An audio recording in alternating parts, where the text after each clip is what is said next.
Hi అండి, నమస్తే. Savitri books స్వాగతం. ఎలా ఉన్నారు? అందరూ బాగున్నారా? మన పుట్టింటి రుచులు అమ్మ చేతి కమ్మదనంలో ఈ రోజు వర్క్ అయితే ఇదిగోండి కారపూస, క్రిస్పీగా కారపూస చేసాము. అలాగే క్రిస్పీగా చక్రాలు కూడా చేసాము. ఇదిగోండి కొన్ని ఏరియాల్లో వీటిని జంతికలను కూడా అంటారు. ఎంత బాగున్నాయో చూడండి. ఇంతకు ముందు అయితే వెన్నపూస వేసి చేసామన్నమాట. వెన్న వేస్ట్ చేస్తే పిల్లలైనా పెద్దవాళ్ళైనా సరే బోల్గా ఉంటే మంచిగా తినగలుగుతారని వేస్ట్ చేసాము. వెన్న వేస్తే మనకు కొంచెం ఆయిల్ తీస్తాయన్నమాట. అందరూ కాదు కానీ ఒక 3-4 వరకు కారపూస కొంచెం ఆయిల్గా ఉంటుందని చెప్పారు.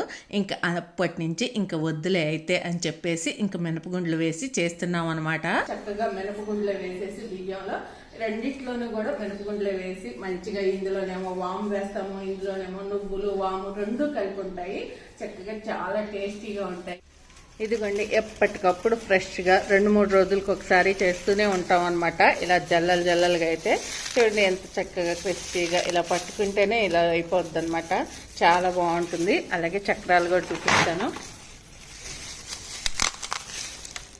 ఎవరైనా సరే చక్కగా ఇంట్లో చేసుకోగలిగిన వాళ్ళు ఉంటే చేయగలిగితే గనక చేసుకోండి. మన ఛానల్లో ఈ రెసిపీస్ అయితే పోస్ట్ చేసే ఉన్నాయి, ఎలా చేయాలి ఏంటి అన్నది. ఎవరికైనా ఇంట్లో చేసుకోవటానికి కుదరిన వాళ్ళు, అలాగే మన పుట్టింటి రుచులు అమ్మ చేతి కమ్మదనంలో టేస్ట్ చేయాలనుకునే వాళ్ళు ఎవరైనా అవసరం అనుకుంటే తప్పకుండా స్క్రీన్ మీద ఉన్న నెంబర్కి ఆర్డర్ పెట్టేసుకోండి. Thank you for watching. Bye bye.